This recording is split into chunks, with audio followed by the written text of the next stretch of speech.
Ce samedi, les bombardements israéliens se poursuivent autour de la ville de Rafah, dans le sud de la bande de Gaza.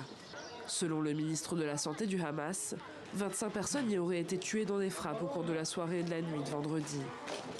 Il n'y a aucun endroit à Rafah où l'on puisse poser le pied. Et si par malheur il y a une invasion de Rafah, cela signifie que les 2/3 de la population mourront. Partout ailleurs, il y a toujours un moyen de sortir et de s'échapper.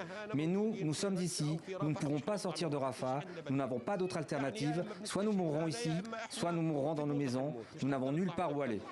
Le Premier ministre israélien Benjamin Netanyahou a demandé à ses militaires un plan d'évacuation des civils, avant une opération au sol qui pourrait faire des dizaines de milliers de morts et de blessés selon le Hamas. Fin octobre, l'armée israélienne avait lancé une offensive terrestre dans le nord de la bande de Gaza, avant de l'étendre vers le sud, ciblant notamment Khan Younes ces dernières semaines. Situé le long de la frontière égyptienne, Rafah était devenu le point de chute des déplacés. 1,3 million de personnes s'y entassent dans des campements de fortune. La ville comptait 200 000 habitants avant le début de la guerre.